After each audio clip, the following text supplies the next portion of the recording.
Just talk about what kind of emotions are going through your head last Pac-12 game. My emotions are, I'm so proud to be quarterback of this football team, captain of this football team, and just a brother and a part of this Arizona State football team. I mean, been here a long time, and I've been through seasons, ups and downs, and I couldn't tell you, this is my favorite team I've ever been a part of. Just the fact of how much adversity we faced, and we stay together, arm in arm. We don't got to worry about anybody on this football team operating outside of the system, and just couldn't be more proud of this football team at this point in time.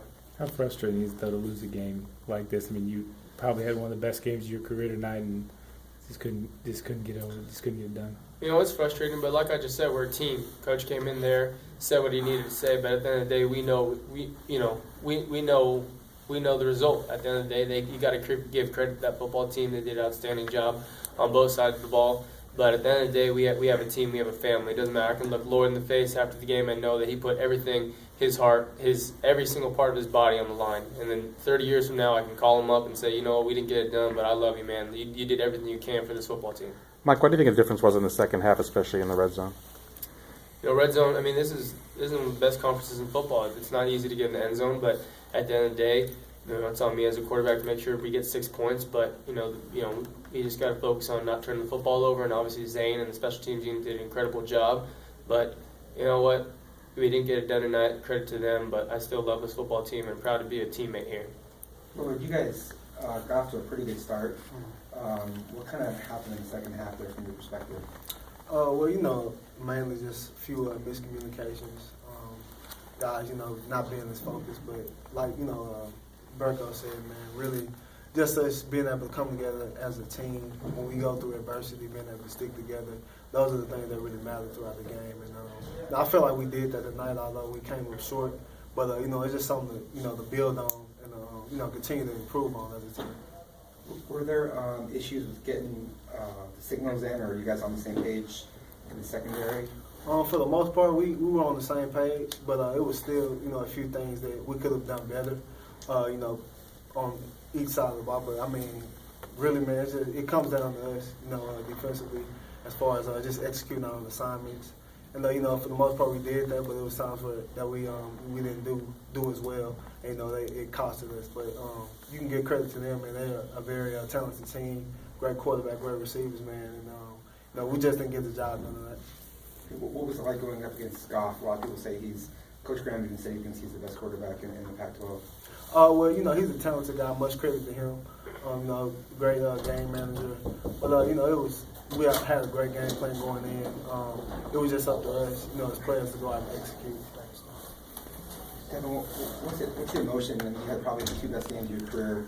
Back to back, you get the win against Arizona, which was great, and then tonight you even eclipsed your numbers, but obviously, just in the loss.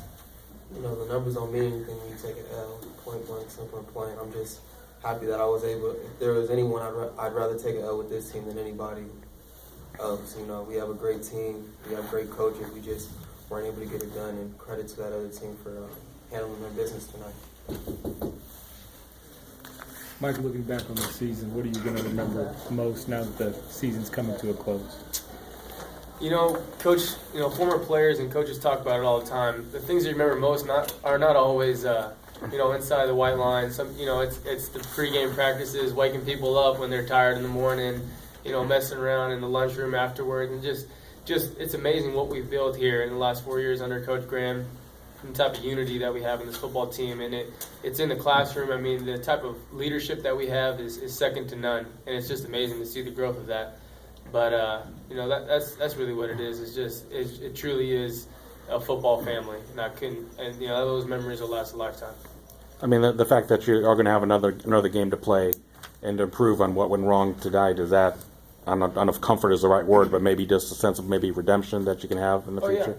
Yeah. I mean, that's one more opportunity. Like, Coach talks about the seniors a lot. I mean, being in college football, you understand what it means to be a senior once you finally are one. And this is one last opportunity for the senior group to take the field, for this program to build, to try to get our 7th win and have a winning season.